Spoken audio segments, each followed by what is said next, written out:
सुबह की अज़ान के वक्त रिज़वाना ने आकर मुझे जगाया। मैं जल्दी से उठ बैठा। वो मेरे लिए एक पुरानी पतलून, एक पुरानी कमीज़, जैकेट और बूट ले कर आई थी। ये सारे कपड़े वगैरह उसकी सहेली के भाई के थे। कहने लगी, तुम कपड़े तब्दील कर लो, मैं तुम्हारे लिए चाय लेकर आती हूँ।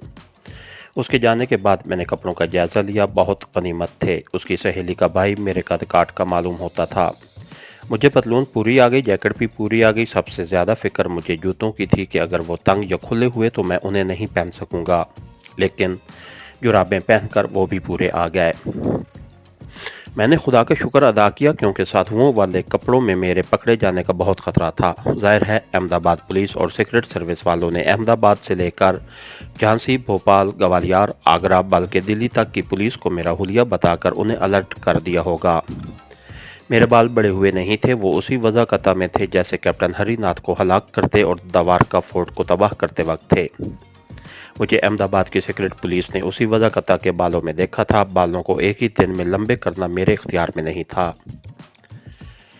मैंने कमर के गिर्द बंधा हुआ टाइम बमों वाला रुमाल खोलकर 6 के 6 टैबलेट बम सामने रख लिए। ये टाइम बम इंतहाई धमाका खेज थे। ऐसे ही तो बम थे जिन्होंने दवार का फोर्ट के इतने बड़े एमुनिशन डैम्प को उड़ाकर राख कर दिया था। मैंने सोचा कि इन बमों को कमर के साथ बांधने की बजाय मुझे किसी डब्बी में डालकर जेब में रख लेना चाहिए। अगर आगरा से दिल्ली जाते हुए रास्ते में पकड़ा गया तो मेरी कमर के गिर्द बंधी हुई च्युइंगम की टैबलेट को देखकर पुलिस को जरूर शक हो जाएगा, और जब उन्होंने लेबॉर्ट्री में उसका तजिया किया तो उन्हें मालूम हो जाएगा कि ये च्युइंगम नहीं बल्कि इंतहाई धमाका खेज मवाद की चौकोर गोलियां हैं। इस तरह मेरे गैर मुल्की जासूस या कश्मीरी कमांडो होने का उन्हें वाज़ेह सबूत मिल जाएगा। ये टाइम बम देखने में बिल्कुल च्युइंगम लगते थे। वही साइज और वही रंग हमने उन्हें दिया हुआ था। मेरे पास कोई डब्बी नहीं थी। रिजवाना चाय लेकर आ गई। उसने मेरे सामने च्युइंगम की गोलियां देखकर पूछा, तुम च्युइंगम भी खाते हो क्या? मैंने हंसकर कहा, नहीं,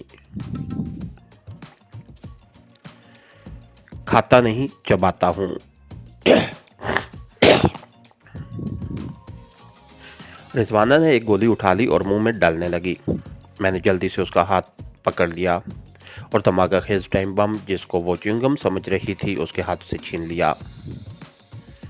मैंने कुछ ऐसी घबराहट का इजहार किया था कि रिजवाना हैरान होकर बोली, क्या इसमें जहर था?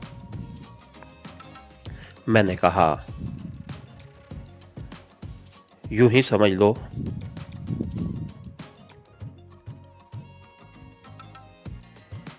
मैंने उसे कहा कि वो मुझे छोटी सी कोई डब्बी ला दे। वो नीचे गई और टीन की छोटी चौकोर डब्बी ले आई। मैंने के 6 च्युइंगम टाइम बम डब्बी में डाले, डब्बी को बंद किया और बम पतलून की जेब में संभाल कर रख लिए। वो मेरे कपड़े गौर से देख रही थी। कहने लगी, तुम्हें तो कपड़े बिल्कुल ठीक आए हैं। मैंने कहा, हाँ, ये भी अच्छा हुआ, अब मुझे सर्दी भी नहीं लगेगी। रिजवाना अपने साथ कुछ रुपए भी लाई थी। कहने लगी, मैं कुछ पैसे लाई हूँ, ये तुम अपने पास रख लो, तुम्हें ज़रूरत पड़ेगी। मैंने उसे बटुआ खोलकर दिखाते हुए कहा, नहीं नहीं रिजवाना, मेरे पास ये कुछ पैसे हैं, दिल्ली तक पहुंच जाऊंगा। मगर उसने मुझे ज़बरदस्ती 100 रुपए दे दिए। मैंने रख लिए। चाय पीने के बाद मैं जाने लगा तो रिजवाना ने मेरा हाथ अपने हाथ में ले लिया। कहने लगी, तुमसे बड़ी थोड़ी देर की मुलाकात रही है, लेकिन मुझे ऐसा लगता है जैसे मैं एक मुद्दत से तुम्हें जानती हूँ।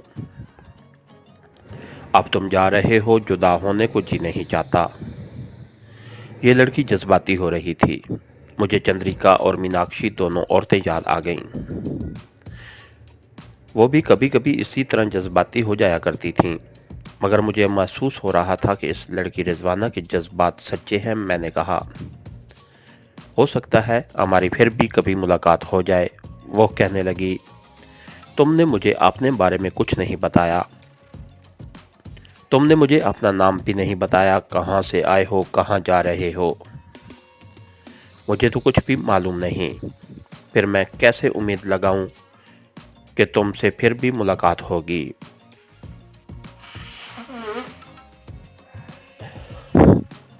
मैंने आहिस्ता से अपना हाथ उसे छुड़ा लिया और कहा, कुदरत को मंजूर हुआ तो हम फिर भी कभी जरूर मिलेंगे। अच्छा, अब मैं चलता हूँ, खुदा हाफिज। वो मुझे छोड़ने नीचे तक आई। मकान की डिवड़ी में अंधेरा था। यहाँ उसने मुझे मेरी गर्दन में बाहें डालकर मुझे अपने साथ लगा लिया। मैं इस जज्बाती गर्मजोशी के लिए बिल्कुल तैयार न था। एक लम्हे के लिए मेरे दिल में ख्वाहिश पैदा हुई कि मैं वहीं उस लड़की के पास रह जाऊं। इंसान कितना भी मजबूत क्यों ना हो, एक शैतान उसके साथ जरूर लगा रहता है, जो उसे उसके सीधे रास्ते से भटकाने की कोशिश करता रहता है। एक शैतान शुरू ही से मेरे साथ लगा हुआ था। आप उससे पहले भी मेरी दास्तान में सुन चुके होंगे, जब शैतान ने मुझे अपने काबू में तकरीबन कर लिया था, मगर खुदा ने मुझे ऐन मौके पर अक्ल दे दी और मैं बच गया।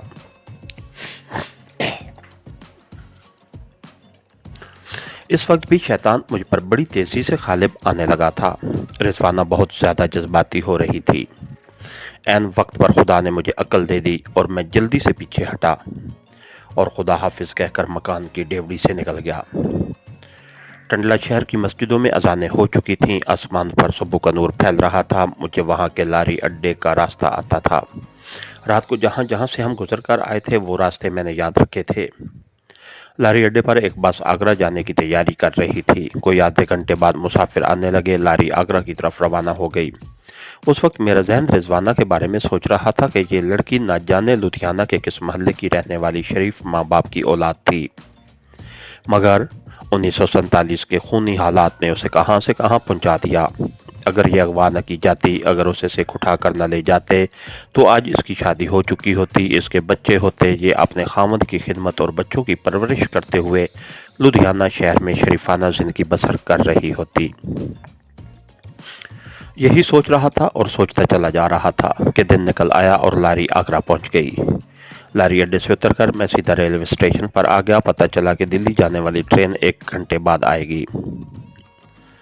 मैंने अपना हुलिया तब्दील कर लिया हुआ था, इसलिए कुछ बेफिक्र हो गया था और प्लेटफार्म पर एक तरफ खामोशी से बैठने की बजाय इधर उधर टहलकर किताबों के स्टॉल पर अखबारात वगैरह देखने लगा। ये मेरी सबसे बड़ी गलती थी। कमांडो सिपाही को कभी और किसी भी वक्त दुश्मन के मुल्क में गाफिल नहीं होना चाहिए, वो चाहे जिस हुलिये में, हर दुश्मन मुल्क में किसी भी जगह किसी भी वक्त पकड़ा जा सकता है।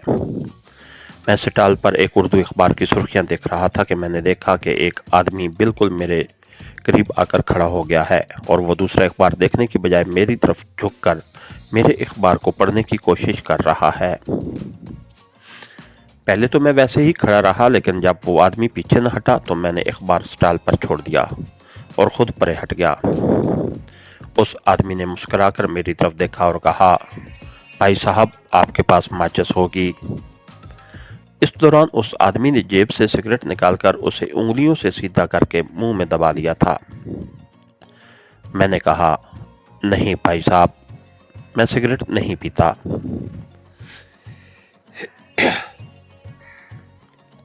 वो सिगरेट मुंह से हटाते हुए बोला, भाई साहब, आप मुझे इधर के रहने वाले नहीं लगते। क्या आप पंजाब से आए हैं?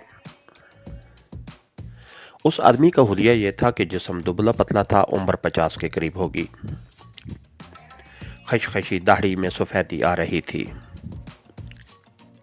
सर पर जनाह कैप थी, बदन पर पुराना सा गर्म कोट और नीचे पाजामा पहना हुआ था। मौसम सर्द था, जिसकी वजह से उसने कमीज के सारे बटन गले तक बंद किए हुए थे। मुझे उस आदमी पर शक हुआ। मैं एकदम मोहतात हो गया। मैंने कहा, जी हाँ। पंजाब में किस शहर से आए हैं? आपका लहजा जालंधरियों वाला भी नहीं है।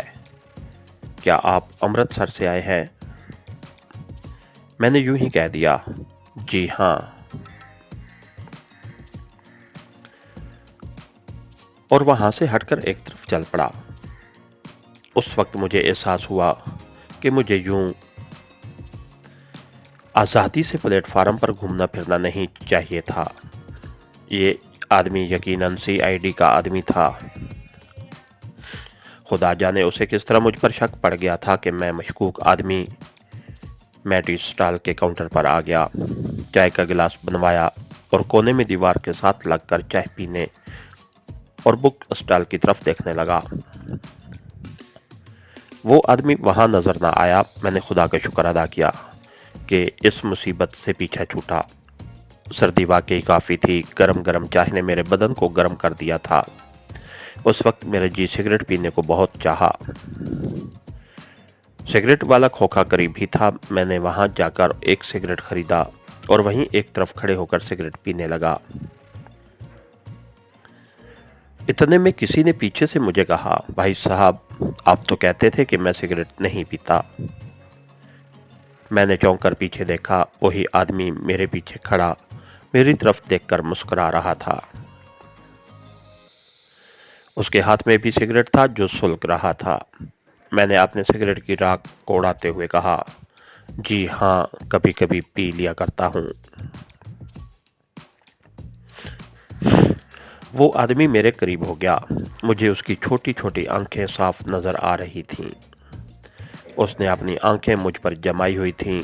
कहने लगा, भाई साहब, आप मुझे अमृतसर के भी नहीं लगते। कहीं आप लाहौर के रहने वाले तो नहीं हैं?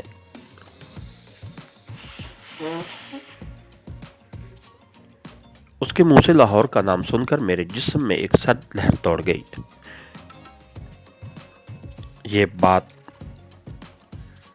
बहुत सताने लगी थी कि ये आदमी खुफिया पुलिस वाला है और इतनी आसानी से मेरी जान नहीं छोड़ेगा। वो तनहा मकाम भी नहीं था, आगरा स्टेशन का प्लेटफार्म था। वहां काफी लोग थे। एक तरफ मुझे पुलिस के सिपाही भी नजर आ रहे थे। मैंने अपने हवास को काबू में रखा। उसकी मुझे खास तौर पर और बड़ी सख्त ट्रेनिंग मिली हुई थी। मैंने सख्त लहजे में कहा, आप कौन होते हैं मेरे मामलात में दखल देने वाले? आपको किसने बताया कि मैं लाहौर का रहने वाला हूँ? जाइए अपना काम करें।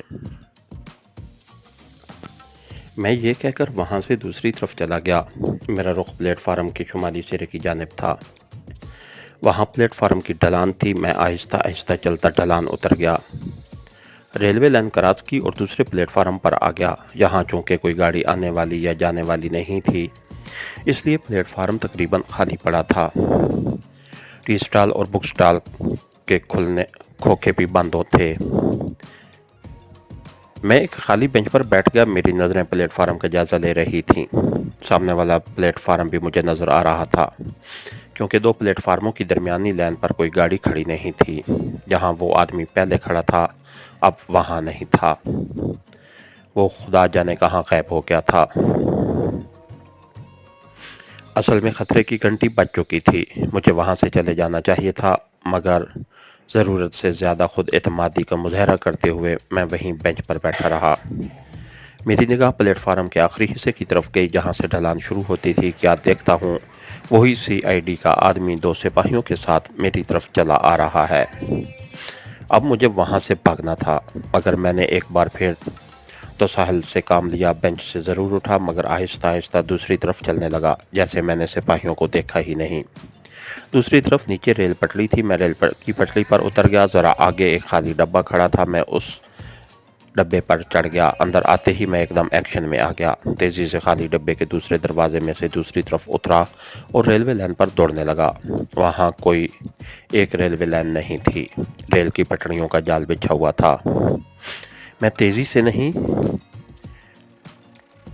चल सकता था, फिर भी अलांगता फलांगता जितनी जल्दी जितनी तेज भाग सकता था भाग रहा था। पीछे मुड़कर मैंने एक बार भी नहीं देखा था। मुझे कुछ पता नहीं था कि आगे स्टेशन से बाहर निकलने को रास्ता भी है या नहीं। रेलवे यार्ड खत्म हुआ तो सामने एक जानिब दीवार आ गई। दीवार बहुत ऊंची थी। मैं दूसरी तरफ दौड़ पड़ा। उधर एक वर्कशॉप आगे आ गई, जहां कुछ मजदूर एक रेलवे इंजन की सफाई वगैरह कर रहे थे। मुझे अपनी तरफ आता देखकर वो मेरी तरफ मुतवज्जे हो गया। एक ने पूछा, कहाँ जा रहे हो भाई? मैंने यूं ही पूछा। रहमत अली मैकेनिक यही काम करता है क्या? कौन रहमत अली? एक ने पूछा। मैंने पीछे मुड़कर देखा। مجھے سی آئی ڈی والا اور دونوں سپاہی کہیں نظر نہ آئے۔ میں نے کام کرنے والے مزدوروں یا مستریوں سے کہا، میرا واقف ہے، کہتا تھا میں یہی کام کرتا ہوں، شاید اس نے کوئی دوسری جگہ دیکھ لی ہوگی۔ یہ کہہ کر میں ایک طرف چلا تو پیچھے سے ان میں سے کسی نے آواز دی، ادھر کہاں جا رہے ہو؟ باہر نکلنے کا دروازہ اس طرف ہے۔ میں نے مڑ کر دیکھا، ایک مستری سامنے ایک دروازے کی طرف اشارہ کر رہا تھا۔ جلدی سے دروازے کی طرف بڑھ گیا۔ یہ چھوٹا سا دروازہ تھا جو ریلوے یارڈ کی ریل پٹری کی دوسری طرف نکلتا تھا۔ جیسے ہی میں اس دروازے سے باہر نکلا، سامنے وہی سی آئی ڈی والا کھڑا تھا۔ اس دفعہ اس کے ساتھ 4 سپاہی کھڑے تھے، جن میں سے ایک سپاہی کے ہاتھ میں رائفل تھی۔ اس نے رائفل ہاتھ میں تھام رکھی تھی۔ سی آئی ڈی کے آدمی نے اشارہ کیا۔ اشارہ ملتے ہی 3 سپاہی میری طرف بڑھے اور آنن فانن آنے واحد میں دونوں طرف سے پکڑ لیا۔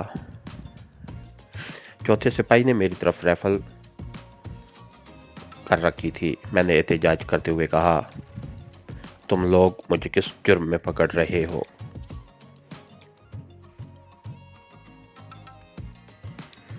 میرے پاس دلی کا ٹکٹ ہے، میں ٹکٹ نہیں ہوں۔ وہ آدمی مکرانہ ہنسا، مہاراج آپ کو ہم لاہور لے جا رہے ہیں، ذرا تھانے تک ہمارے ساتھ چلیے گا۔ وہ مجھے پکڑ کر اپنے ساتھ ایک طرف تیز تیز چلانے لگے۔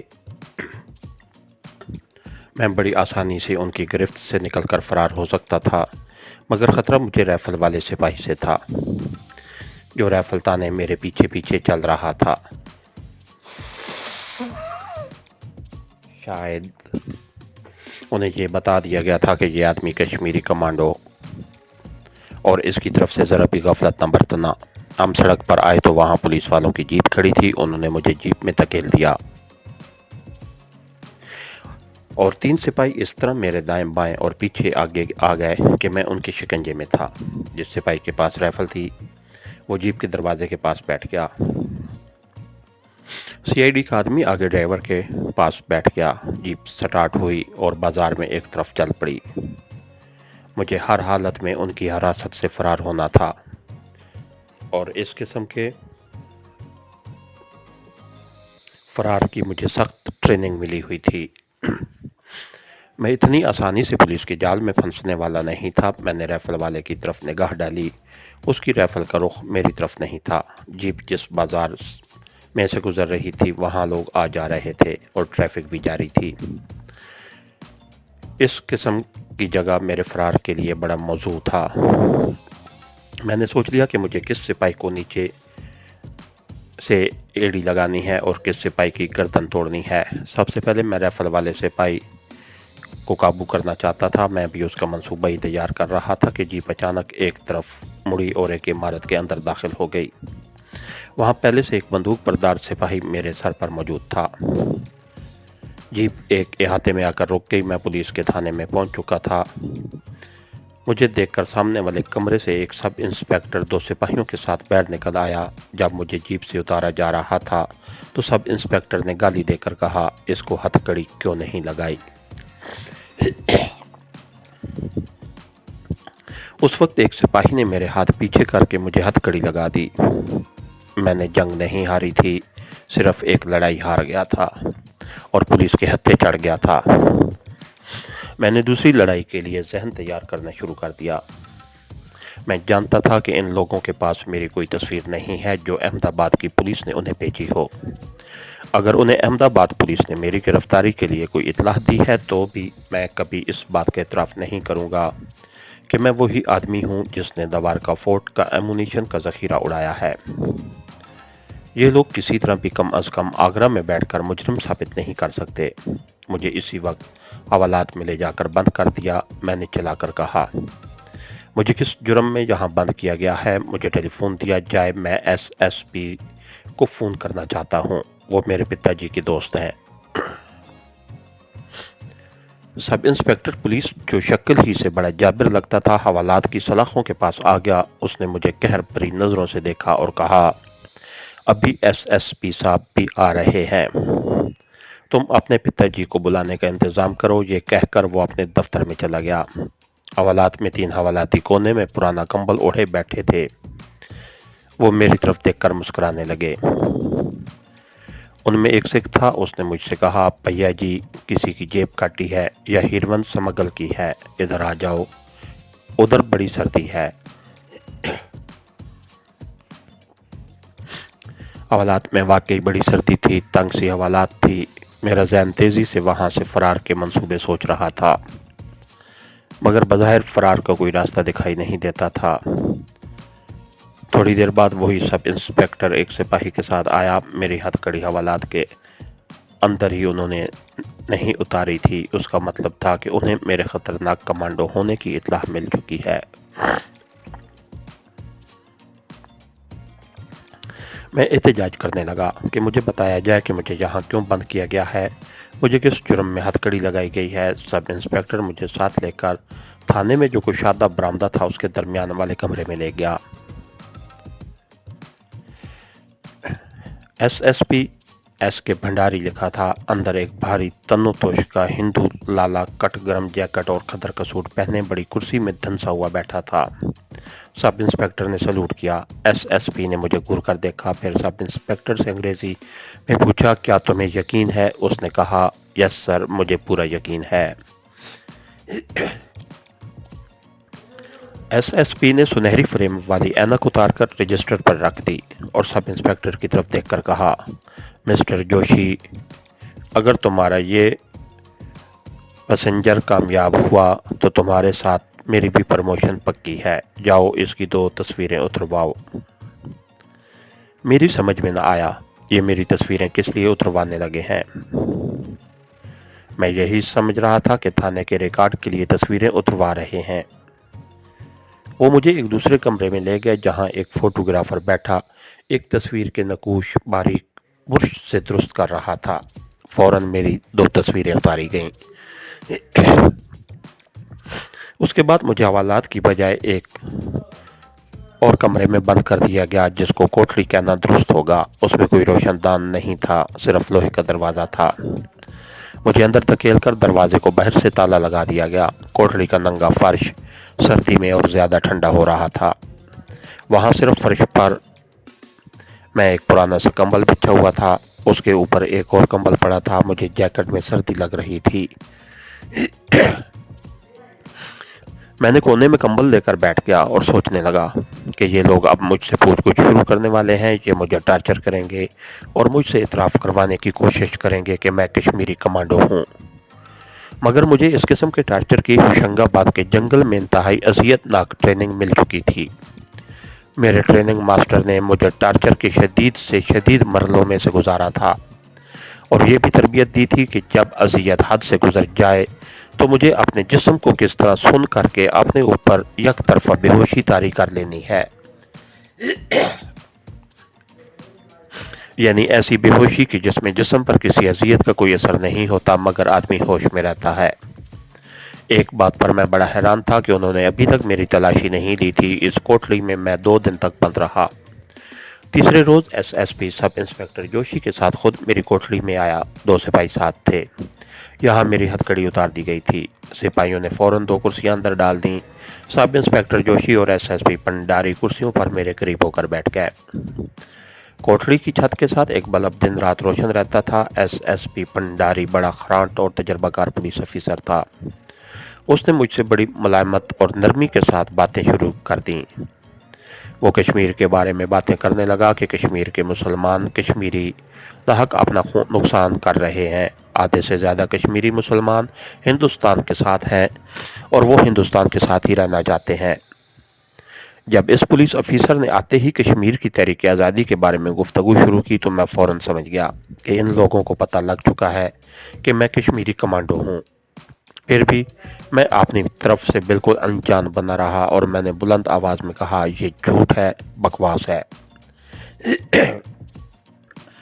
कश्मीर के सारे मुसलमान हिंदुस्तान से अलग होकर पाकिस्तान के साथ इल्हाक के हामी हैं। हिंदुस्तान ने ज़बरदस्ती कश्मीर पर अपनी फ़ौज के ज़रिए कब्ज़ा कर रखा है। मुझे इतनी जल्दी ऐसी बातें नहीं ज़बान पर लानी चाहिए थी। इन बातों ने कम अज़ कम ये ज़रूर साबित कर दिया कि मैं कश्मीर की तहरीक आज़ादी का हामी हूँ और कश्मीरी मुसलमानों के हक़ खुद इरादी के हक़ में हूँ।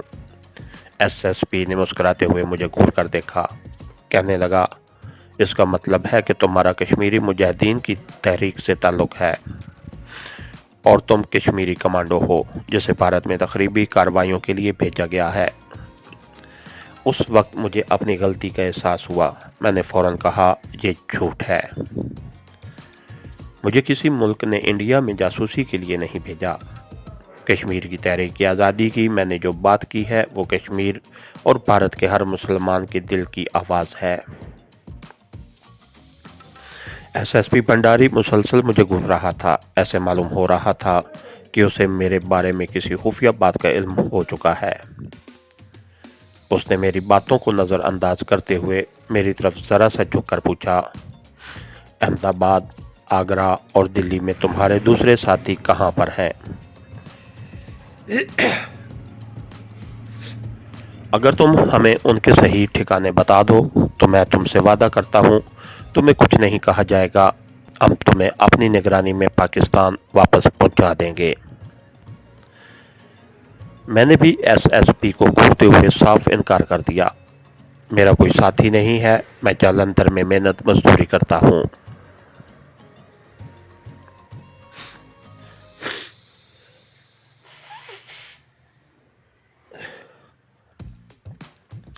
क्या तुम हिंदू हो? हाँ, मेरा नाम देवीनाथ है।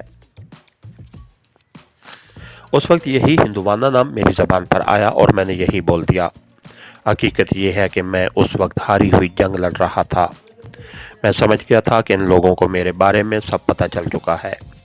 अब उन्होंने सिर्फ कोई सबूत ही मेरे सामने लाना था। जब मैंने कहा कि मैं हिंदू हूँ तो ये अंधेरे में किया हुआ फायर था। मैं जानता था कि मेरे हिंदू या मुसलमान होने की कलई एक सेकंड में खुल सकती है और ऐसा ही हुआ। एसएसपी भंडारी ने एक सिपाही को इशारा किया कि मेरी पतलून खोली जाए। दूसरे लम्हे मेरा मुसलमान होना साबित हो गया।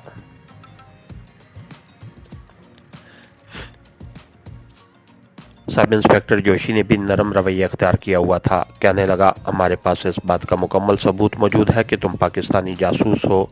तुम कश्मीरी कमांडो भी नहीं हो क्योंकि तुम कश्मीरी नहीं हो, मगर तुम कश्मीरियों के साथ मिलकर भारत में तकरीबी कार्रवाइयाँ करने आए हो और कर रहे हो। एसएसपी साहब ने तुम्हें जो पेशकश की है वो तुम्हें अज़ियतनाक मौत से बचा सकती है। हमें सिर्फ इतना बता दो कि इंडिया में तुम लोगों के खुफिया ठिकाने कहाँ कहाँ पर हैं और तुम्हारे साथ और कौन कौन लोग हैं। मेरे पास इनकार करने की गुंजाइश बाकी नहीं रही थी, मगर मुझे इकरार भी नहीं करना था। अपने अहमदाबाद और दिल्ली वाले साथियों के किसी हालत में नाम नहीं बताने थे। मैंने साफ इनकार कर दिया। मैं पाकिस्तानी जासूस नहीं हूँ। तब एसएसपी भंडारी ने मुझे बालों से पकड़कर एक झटका दिया और गाली देकर कहा, हमने तुम्हारी तस्वीर अहमदाबाद सीक्रेट पुलिस को भेजी थी। वहां से उन्होंने तुम्हारी तस्वीर देखकर तस्दीक कर दी है कि तुम ही वो पाकिस्तानी जासूस हो जो गोगल दास पांडे के घर में जैनी साधु के भेष में रह रहा था। जिस कमरे में तुम रहते थे वहां हमने माइक्रोफोन और छोटा रेडियो ट्रांसमीटर भी बरामद कर लिया है। तुम पुलिस रेड पर वहां से फरार होने में कामयाब हो गए थे, मगर आखिर यहाँ पकड़ लिए गए। तुम ही वो पाकिस्तानी जासूस हो जिसने अपने साथियों के साथ मिलकर मिड घाट स्टेशन पर मिलिट्री एमुनीशन की गाड़ी तबाह की थी। तुमने ही दवार का फोर्ट के एमुनीशन डैम्प को उड़ाया है। क्या तुम इससे भी इनकार करते हो? मेरा सारा राज फाश हो चुका था। मैंने दूसरा मौक़िफ़ इख्तियार कर दिया, जो असल हकीकत थी। मैंने कहा, ठीक है, मैं कश्मीरी कमांडो हूँ। मैं पाकिस्तानी हूँ, मगर पाकिस्तानी जासूस नहीं हूँ। मुझे पाकिस्तान ने यहाँ जासूसी के लिए नहीं भेजा। मैं अपनी मर्जी से सिर्फ कश्मीरियों के नाम पर अपने मजलूम कश्मीरी भाइयों की मदद करने के लिए यहाँ आया था। میں نے میڈگارٹ اور دوارکا فورٹ کے اسلحہ کو بھی اس لیے تباہ کیا تھا کہ وہ اسلحہ میرے کشمیری بھائیوں کے خلاف استعمال کیا جانے والا تھا۔ میں نے آپ کو سچ بات بیان کر دی ہے، آپ میرے ساتھ جو چاہیں سلوک کریں۔ سب انسپکٹر جوشی نے کہا، لیکن تم نے ابھی تک اپنے ساتھی کمانڈوز کے بارے میں نہیں بتایا کہ وہ کہاں چھپے ہوئے ہیں اور ان کے نام کیا ہے۔ میں نے کہا، میرا کوئی ساتھی نہیں ہے، میں اکیلا ہوں اور میں نے اکیلے ہی میڈگارٹ کی ٹرین اڑائی تھی اور دوارکا فورٹ کا امونیشن کا ذخیرہ تباہ کیا تھا۔ ایس پی بھنڈاری کرسی پر سے اٹھ کھڑا ہوا۔ احمد آباد سے چیف انٹیلیجنس افیسر شام تک آگرہ پہنچ جائے گا۔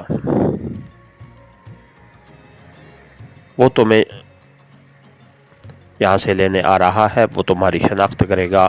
اس کے بعد ہم دیکھیں گے کہ تم کس طرح اپنے منصوبوں کے بارے میں اور اپنے ساتھیوں کے نام پتے کس طرح نہیں بتاتے۔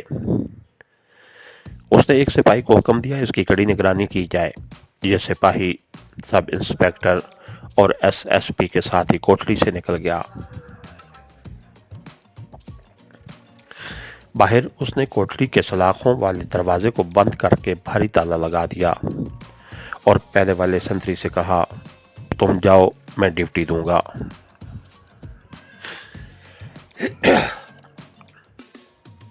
پہلے والا سپاہی چلا گیا۔ میں بازی ہار چکا تھا، لیکن اس بات پر بڑا حیران تھا کہ ابھی تک کسی نے تھانے میں میری تلاشی نہیں لی تھی۔ خدا جانے وہ کس لمحے کا انتظار کر رہے تھے۔ اتنی بہت غنیمت تھی کہ کوٹلی کے اندر مجھے ہتھ کڑی نہیں لگائی گئی تھی۔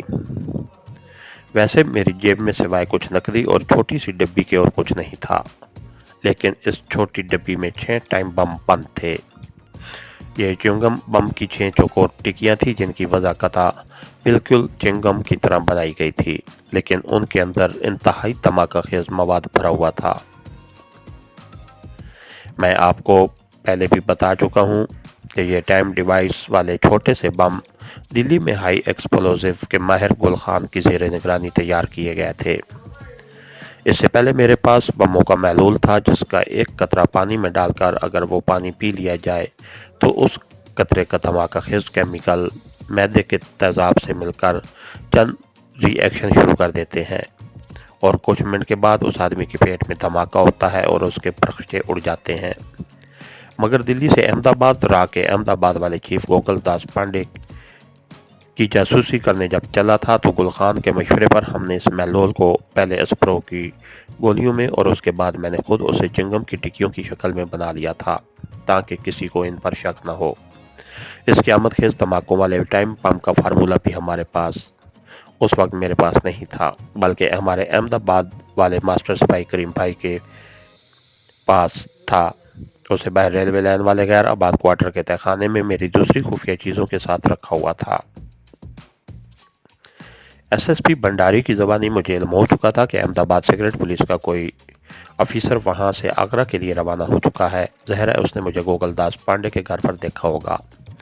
اس کو میری تصویر بھی مل چکی تھی۔ اب اس نے تھانے میں آ کر صرف میری شناخت کرنی تھی اور اس کے بعد مجھ پر حیوانی ٹارچر کا سلسلہ شروع ہو جانا تھا جس کو مجھے موت کی سرحدوں تک برداشت کرنا تھا، لیکن تشدد اور غیر انسانی اذیت کے لمحات شروع ہونے سے پہلے ہی میں وہاں سے فرار ہو جانا چاہتا تھا۔ سوال یہ کہ آگرہ کے اس پولیس اسٹیشن کی سلاخوں والی کوٹلی سے کس طرح فرار ہوا جائے جس کے دروازے پر بھاری تالا پڑا تھا اور ایک رائفل بردار سپاہی دروازے کے پاس پہرا دے رہا تھا۔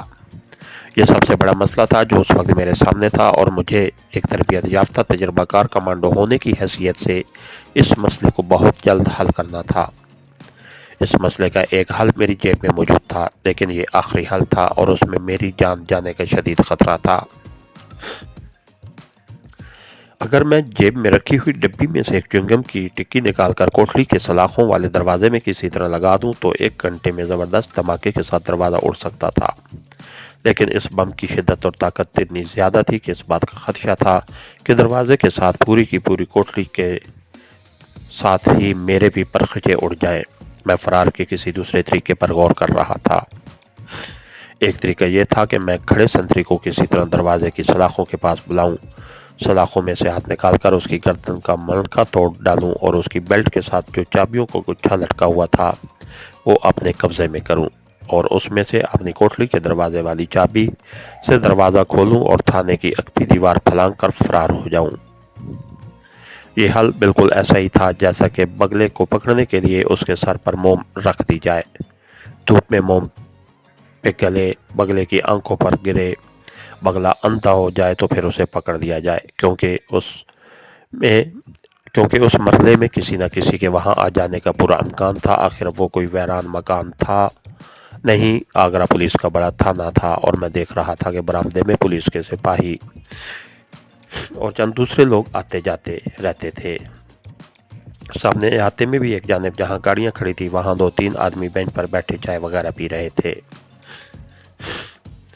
मुझे इस बात का खतरा भी था कि अहमदाबाद से अगर इंटेलिजेंस चीफ यहाँ पहुंच गया और मुझे शनाख्त कर लिया गया तो मुझे यहाँ से हथकड़ियाँ और मुमकिन है बेड़ियाँ डालकर वापस अहमदाबाद ले जाया जाए। वहाँ पहुंचकर मेरे लिए फरार होना मजीद मुश्किल हो सकता था। चुनांचे मुझे जो कुछ भी करना था बड़े से बड़ा खतरा मोल लेकर अभी करना था। उस वक्त दिन के 8 या 9 बजे का टाइम होगा। मेरे पास घड़ी नहीं थी। मैंने बाहर खड़े संतरी से वक्त पूछा। उसने पहले तो मुझे खाद जाने वाली नजरों से देखा, फिर अपनी कलाई पर बंधी हुई घड़ी पर निगाह डाली और नफरत से कहा, 9 बजने वाले हैं, बस तुम्हारी मौत में थोड़ा वक्त ही बाकी रह गया है। मैं कंबल ओढ़े कोने में फर्श पर बैठा था, सोच रहा था और वक्त गुजरता जा रहा था। मुझे एहसास हुआ कि अब सोचने का वक्त गुजर चुका है, अब एक्शन का वक्त शुरू हो गया है। जो कुछ भी करना है मुझे उसी वक्त कर डालना चाहिए। आखिर मैंने कोठरी को धमाके से उड़ाने का फैसला कर लिया। मैंने सोचा कि जिंदगी मौत तो अल्लाह के हाथ में है। अगर मेरी जिंदगी होगी तो बच जाऊंगा, अगर मर गया तो फिर क्या हो सकता है, मर जाऊंगा। लेकिन इंडिया की हिंदू पुलिस के बेइज्जती और तशद्दुद से तो निजात हासिल कर लूंगा। मुझे मालूम था कि अहमदाबाद में मुझ पर सिर्फ तशद्दुद ही नहीं किया जाएगा बल्कि मेरी बेइज्जती भी की जाएगी। तशद्दुद तो मैं बर्दाश्त कर सकता था, उसकी मुझे ट्रेनिंग मिली हुई थी, लेकिन बेइज्जती और जिल्लत मेरी बर्दाश्त से बाहर थी।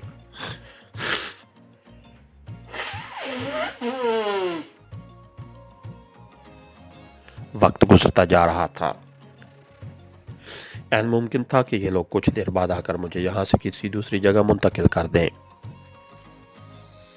जहाँ मुझे च्युइंगम लगाने का मौका ही न मिल सके।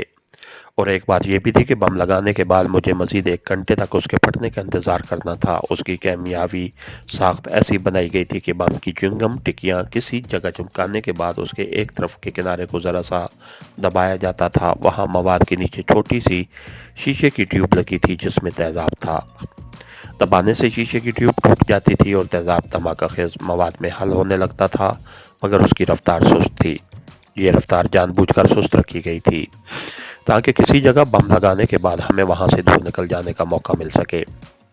1 घंटे के वक्फे के बाद तेजाब ने मवाद में हल होकर एक खास केमिकल तक पहुंचना था और उसके बाद धमाका होना था। मगर यहाँ तो मैं बम फटने से पहले नहीं भाग सकता था, मुझे बम ब्लास्ट होने के बाद भागना था, वो भी उस सूरत में कि अगर मैं जिंदा बच गया तो। बम लगाने का फैसला दरख्त की उस ऊंची शाख पर कुल्हाड़ी चलाने के बराबर था जिस पर मैंने पनाह ले रखी थी, मगर उसके सिवाय दूसरा कोई रास्ता नहीं था। चुनांचे मैंने जान की बाजी लगाने का फैसला कर लिया। इस फैसले के साथ ही मैंने कंबल की बगल के अंदर पतलून की जेब में हाथ डालकर डब्बी निकाली, उसे खोला और च्युइंगम बम की एक छोटी चौकोर टिकिया निकालकर डब्बी बंद करके वापस अपनी जेब में रख ली। बम की टिकिया मेरे सीधे हाथ की हथेली में थी और मैं कोठरी के सलाखों वाले दरवाजे का जायजा ले रहा था। किसी हद तक बचाव की एक सूरत यह थी कि मैं ये बम दरवाजे के बाहर की जानिब दीवार से चिपकाऊं, लेकिन काम बज़ाहिर मुश्किल नजर आ रहा था। संतरी दरवाजे के सामने चल फिर कर पहरा दे रहा था। मैंने उसके कदमों का हिसाब लगाना शुरू कर दिया। वो एक तरफ से 5 कदम चलकर दरवाजे की दूसरी जानिब पहुंचता था, वहां एक लम्हे के लिए रुक जाता, फिर पलट कर वापस कदम कदम चलने लगता। मैंने जहन में एक स्कीम तैयार कर ली। उसके साथ ही मैं कंबल ओढ़े उठा और दरवाजे के करीब आया। संतरी ने मुझे डांट कर कहा, क्या बात है, पीछे चलकर बैठो। मैंने दूसरा हाथ जेब में डालकर 100 रुपए का नोट निकाल लिया और बड़ी आजिज़ी के साथ, जिस तरह नशेई लोग बोला करते हैं, संतरी के आगे हाथ जोड़कर कहा, महाराज, आपको आपके भगवान का वास्ता है, मेरा नशा टूट रहा है। मुझे एक सिगरेट बीड़ी कहीं से ला दें। ये 100 रुपए मुझसे ले लें। मैंने 100 रुपए का नोट उसके आगे कर दिया। संतरी पर सबसे पहला असर ये हुआ कि उसने दाएं बाएं जायजा लिया कि उसे कोई देख तो नहीं रहा। ये 1960 का जमाना था। उस जमाने तक 100 रुपए के नोट की बड़ी अहमियत हुआ करती थी। संतरी ने जल्दी से 100 रुपए का नोट मेरे हाथ से लेकर अपनी जेब में रख लिया और सलाखों में हाथ डालकर मुझे पीछे धकेल कर बोला, चलो पीछे हटकर बैठो, चलो। मैं जल्दी से पीछे हट कर बैठ गया। मैं एक नशे की अदाकारी कर रहा था जिसका नशा टूट रहा था। मैंने दोनों हाथ जोड़ रखे थे। मेरे सीधे हाथ की हथेली के अंदर च्युइंगम बम चिपका हुआ था। मैं वहीं सलाखों के पास जमीन पर बैठ गया। संतरी बोला, अभी कोई आता है तो तुम्हारे लिए बीड़ी सिगरेट मंगाता हूँ। मैं सिगरेट नहीं पीता। मैंने दिल में उसे बड़ी सख्त गाली दी। वो मेरे मंसूबे को नाकाम बना रहा था। मेरा ख्याल था वो थोड़ी देर के लिए वहां से हट जाएगा, मगर वो 100 रुपए लेकर भी अपनी जगह खड़ा रहा। मैंने कहा, भैया, किसी दूसरे संतरी से सिगरेट मांग कर ले आओ, मेरे लिए तुम्हारी बड़ी मेहरबानी होगी।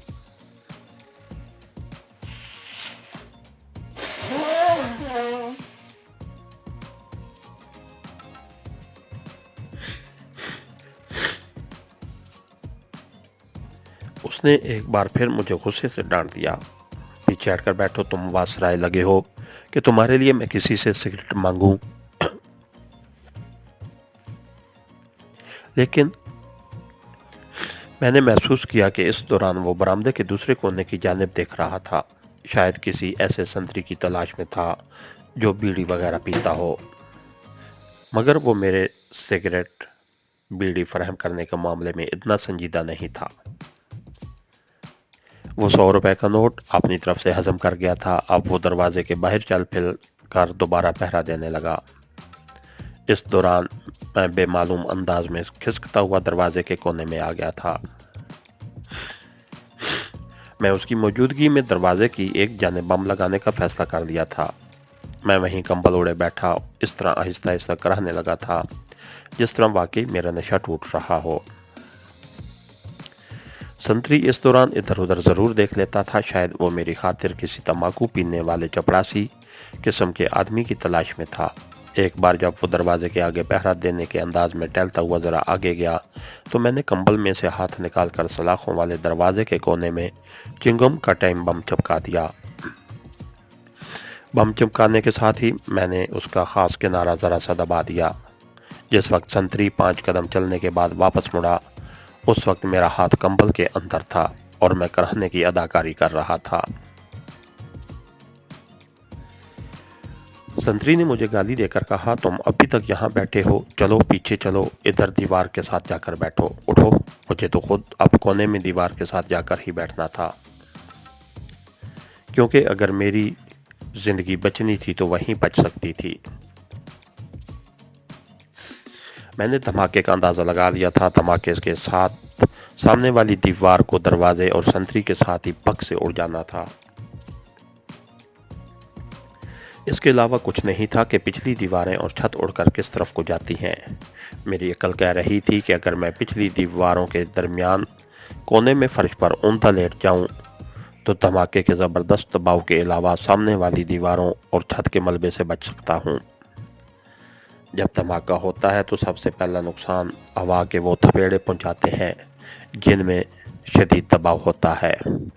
उसके बाद बम में डाले हुए लोहे के कील, लोहे और शीशे के टुकड़े आदमियों को गोलियों की तरह आकर लगते हैं। लेकिन मैंने जो बम चिपकाया था उसमें सिर्फ धमाका पैदा करना था। उसमें लोहे के कील या शीशे के टुकड़े बिल्कुल नहीं थे, लेकिन उसे इंतहाई धमाका खेज बनाया गया था। जमीन पर औंधे लेटने में एक फायदा जरूर था कि धमाके से पैदा होने वाली हवा के शदीद दबाव के थपेड़े मेरे ऊपर से निकल जाते और बहुत मुमकिन था कि छत के साथ मेरे पीछे वाली दीवार को भी उड़ा डालते। जो कुछ भी था, अब मुझे उन सब का मुकाबला करना था। बम मैंने लगा दिया था और बम के अंदर केमियावी रद्द-ए-अमल शुरू हो चुका था। मैंने संतरी को आवाज देकर कहा, महाराज टाइम ही बता दें, टाइम क्या हुआ है। उसने बेजारी से घड़ी पर निगाह डालकर कहा, 9 बज रहे हैं। मुझे टाइम का पूरा हिसाब रखना था। उस बम का तजर्बा हो चुका था। दवार का फोर्ट में जो बम मैंने लगाए थे वो ठीक 1 घंटे बाद फटना शुरू हो गए थे। इस हिसाब से मेरे पास सिर्फ 1 घंटा था। 1 घंटे के बाद पुलिस स्टेशन में क़यामत बर्पा होने वाली थी। हो सकता था कि इस क़यामत में भी रगड़ा जाता, लेकिन जो कुछ करना था मैंने कर दिया था। अब आगे तकदीर का खेल था। मैंने सोचा जिंदगी होगी तो बचकर निकल जाऊंगा। अगर जिंदगी का वक्त पूरा हो चुका है तो अल्लाह मालिक है। सिर्फ एक बात का ख्याल मुझे परेशान कर रहा था कि इस दौरान किसी वजह से मुझे इस कोठरी से निकालकर किसी दूसरी जगह न बंद कर दिया जाए। ये भी हो सकता था कि एसएसपी सिक्योरिटी के पेश नज़र मुझे सामने वाली कतार में जो हवालात थे वहां पहुंचा दे। ऐसी सूरत में मेरे मंसूबे पर पानी फिर सकता था। बम को तो मैं 1 घंटे बाद फटकर वहां तबाही मचानी ही थी, लेकिन उसका मुझे कोई फायदा नहीं पहुंच सकता था। वक्त गुजरता जा रहा था और मैं अपने जहन में एक एक सेकंड का हिसाब लगा रहा था। एक तरह से टाइम बम की उल्टी गिनती शुरू हो चुकी थी। मैंने इस दौरान 3 बार बाहर पहरा देने वाले संतरी से वक्त पूछा। तीसरी बार उसने मुझे गाली दी और कहा, खबरदार, जो अब तुमने टाइम पूछा, टाइम तो तुम ऐसे पूछ रहे हो जैसे तुमने कहीं बम चलाना है। दूसरी बार उसने जब टाइम बताया था तो उस हिसाब से बम के फटने में आधा घंटा बाकी रह गया था। मेरे पास वक्त का हिसाब रखने के लिए अब कोई जरिया नहीं था। बस अंदाजे लगाता जा रहा था कि अब 5 मिनट गुजर गए हैं। अब आधा घंटा गुजरे हुए 20 मिनट हो गए और सिर्फ 10 मिनट बाकी रह गए। जब मेरे हिसाब बिल्कुल अंदाजे के मुताबिक बम लगाने के बाद तकरीबन 1 घंटा गुजर गया या गुजरने वाला था, तो मैं एहतियाती तदाबीर इख्तियार करते हुए कोने में जाकर बिल्कुल दीवार के साथ लगकर औंधा होकर लेट गया और मजीद एहतियात से काम लेते हुए कंबल का सरहाना सा बनाकर अपने सर के ऊपर रख लिया। संतरी ने सलाखों के पास आकर मेरी तरफ गौर से देखा। मैं एक आंख जरा खोलकर उसे तक रहा था। मैंने थोड़ा सा कंबल मुंह में डालकर दांतों में दबा लिया था। संतरी ने मुझसे कोई बात न की और बदस्तूर इधर उधर चलकर पहरा देने लगा। इतने में थाने के अंदर जोर से घंटा बजा। ये बिल्कुल ऐसा घंटा था जैसे स्कूल के ज़माने में जब पीरियड ख़त्म होता तो बजा करता था। मुझे याद आ गया कि थानों में जब 1 घंटा गुजर जाता है तो उसी तरह घंटा बजाया जाता है।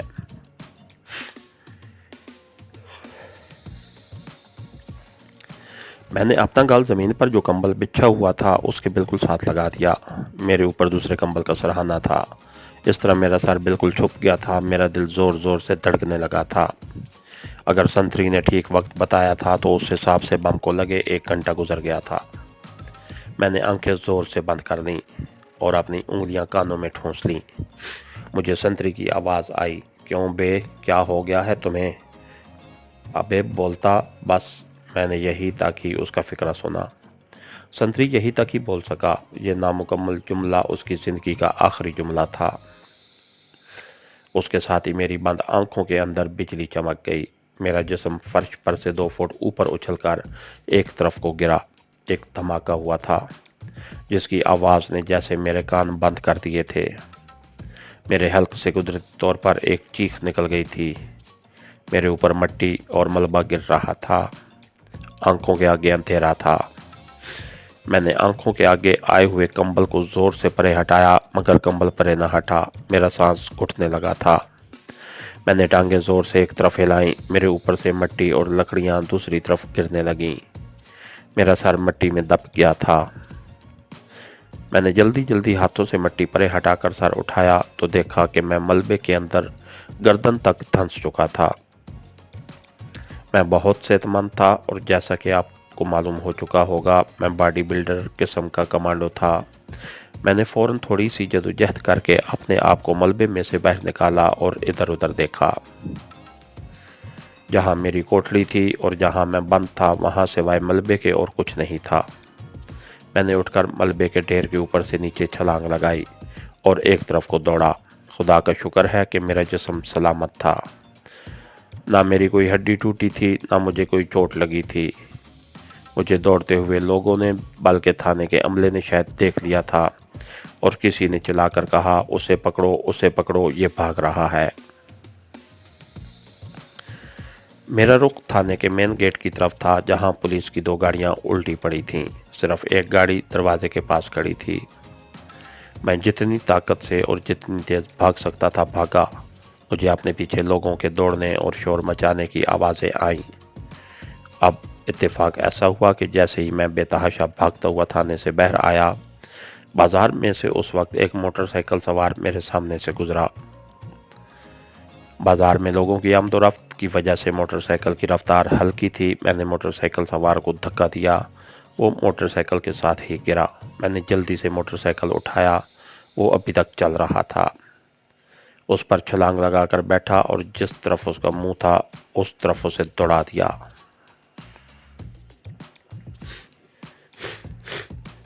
मेरे पीछे मुझे किसी जीप के स्टार्ट होने की आवाज़ आई। यकीनन ये पुलिस की जीप थी जो मेरे पीछे आ रही थी। मैं ट्रैफिक के दरमियान लोगों से मोटरसाइकिल को बचाता तेज रफ्तारी के साथ बाजार की भीड़ से निकलकर एक जगह पहुंचा जहां से एक खाली खाली सड़क बाईं तरफ जाती थी। मैंने मोटरसाइकिल को सड़क पर डाला और उसे फुल स्पीड पर छोड़ दिया। खुदा जाने ये सड़क किस तरफ जाती थी और मोटरसाइकिल में पेट्रोल कितना था। मुझे उससे कोई सरोकार नहीं था। मैं तो उस इलाके से बस किसी न किसी तरह निकल जाना चाहता था।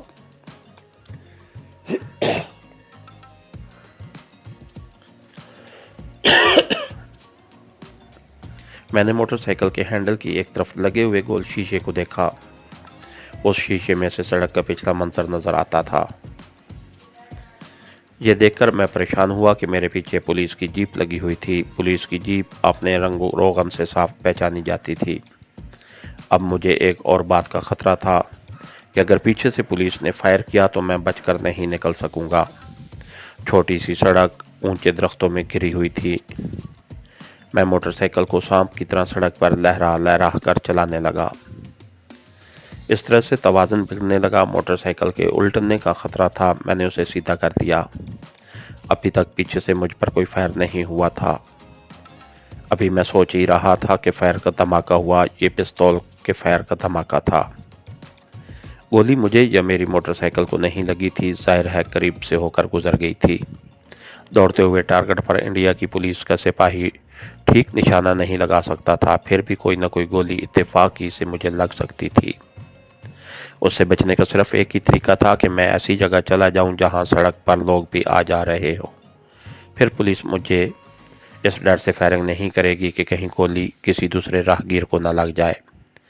इस दौरान पीछे से पुलिस की जीप ने ऊपर तले मुझ पर 3 फायर किए। एक गोली यकीनन मोटरसाइकिल के अकबी मडगार्ड को लगी थी, क्योंकि मुझे अपने पीछे ऐसी आवाज़ सुनाई दी जैसे किसी ने मडगार्ड पर जोर से हथौड़ा मारा हो, मगर टायर बच गया था। मुसीबत यह थी कि सड़क पर ट्रैफिक ना होने के बराबर थी।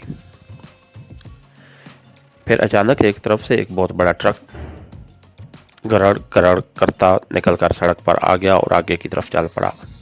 मैं जल्दी से मोटरसाइकिल उसके आगे ले आया। पुलिस की जीप मुझसे काफ़ी पीछे थी, मगर ज़रा आगे किया तो मुझ पर एक और फायर हुआ। जीप ने सायरन बजाना शुरू कर दिया था, क्योंकि आगे मुझे सड़क पर गाड़ियां और लोग आते जाते नजर आ रहे थे। ये बड़ी सड़क थी जिस सड़क पर मैं मोटरसाइकिल भगाए लिए जा रहा था।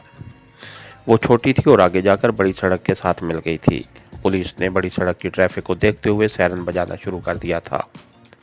बड़ी सड़क पर आया तो पुलिस के सायरन की आवाज़ से लोग और गाड़ियां एक तरफ हटने लगे।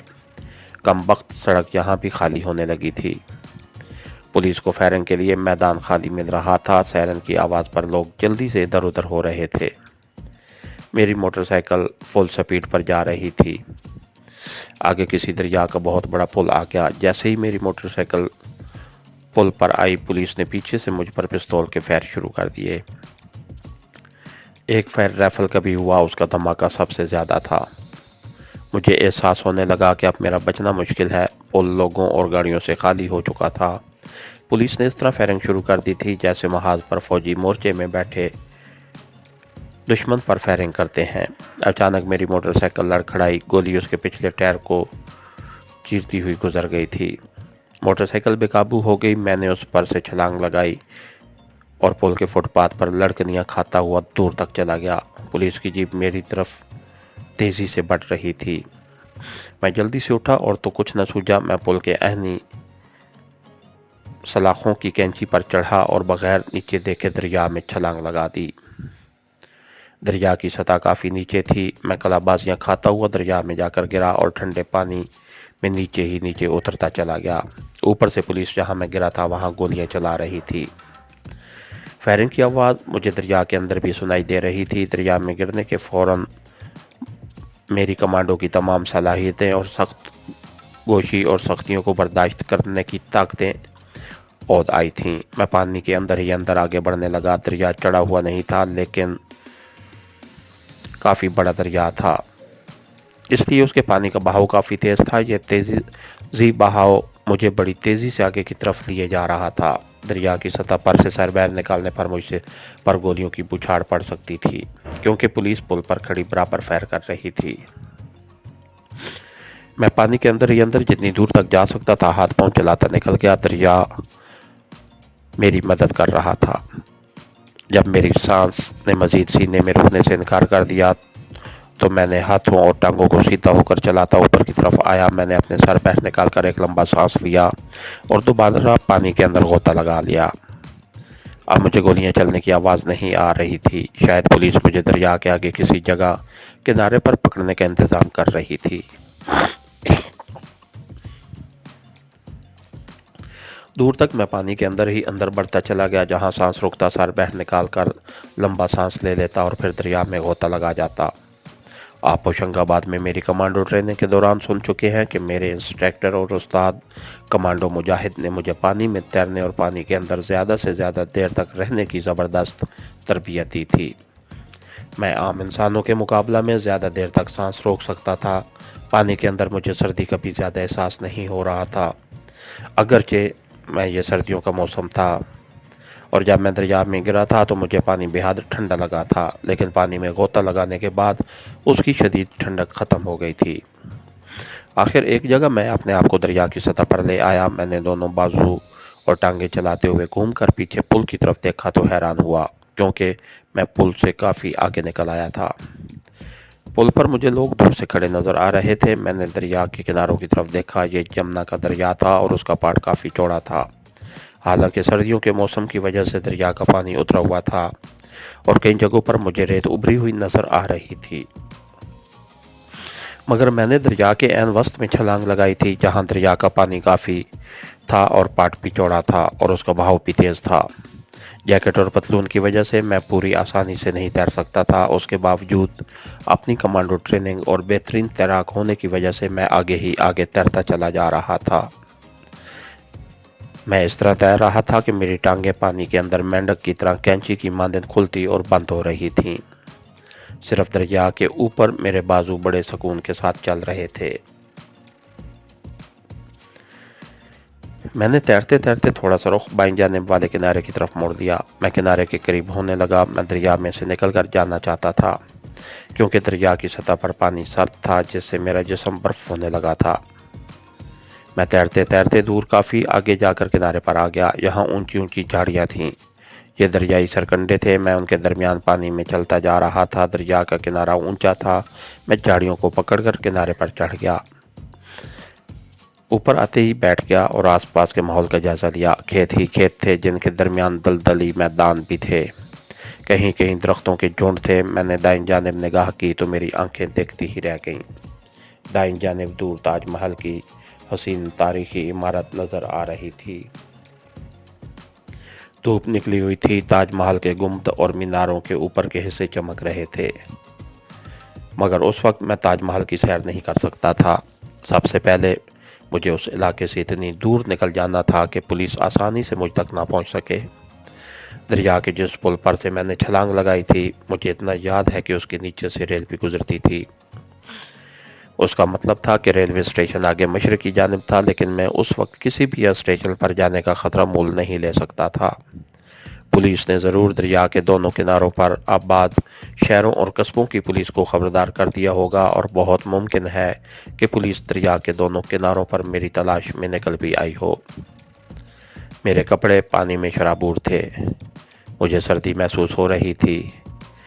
मैंने सबसे पहले तो जैकेट और कमीज उतार कर निचोड़ी, उन्हें दोबारा पहना, पतलून की जेबों को उलट कर निचोड़ा, डब्बी को खोलकर देखा। मेरी डब्बी में 5 चिंगम वाले टाइम बम रह गए थे। पानी डब्बी के अंदर चला गया था। मैंने डब्बी में से पानी निकालकर बमों को जेब में रख लिया। उसके बाद उठा और दरिया के किनारे को छोड़कर शुमाल मशरक़ की तरफ घास के मैदान में चलने लगा। चलते चलते मैं एक छोटे से मिट्टी के टीले के पास पहुंच गया। उसके पहलू में एक छोटी नदी बह रही थी। मैं नदी के साथ साथ चल पड़ा। आसमान पर कहीं कहीं बादल भी थे और सूरज भी निकला हुआ था। हवा में खनकी थी, मगर चलते रहने से मुझे सर्दी नहीं लग रही थी। वैसे भी मैं एक सख्त जान कमांडो था और मुझे सर्दी गर्मी का एहसास कम होता था। नदी के साथ मैं एक तरफ घूमा तो दरख्तों और ऊंची ऊंची झाड़ियों के पीछे मुझे एक रेलगाड़ी खड़ी दिखाई दी। झाड़ियों के करीब जाकर गौर से देखा तो ये एक मालगाड़ी थी। आगे रेल की पटरी पर मजदूर काम कर रहे थे, जिसकी वजह से गाड़ी खड़ी हो गई थी। मालगाड़ी का रुख अहमदाबाद आगरा की बजाय दिल्ली की तरफ था। कम अज कम मैंने यही अंदाज़ा लगाया था।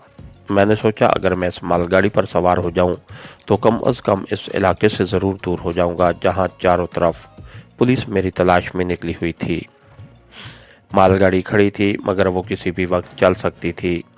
काफ़ी आगे लगे हुए इंजन में से धुआं निकल रहा था। मैंने चारों तरफ गौर से देखा। वहां सिवाय रेल की पटरी पर काम करते मजदूरों के और कोई नहीं था, और ये मजदूर भी मालगाड़ी के काफ़ी डब्बे छोड़कर इंजन के करीब काम में लगे थे। मैंने तेज तेज चलते हुए पीछे से रेलवे लाइन पार की और मालगाड़ी की दूसरी तरफ आ गया। मालगाड़ी के डब्बों के लोहे के दरवाजे बंद थे। मैं इन डब्बों के बिल्कुल करीब होकर आगे जा रहा था।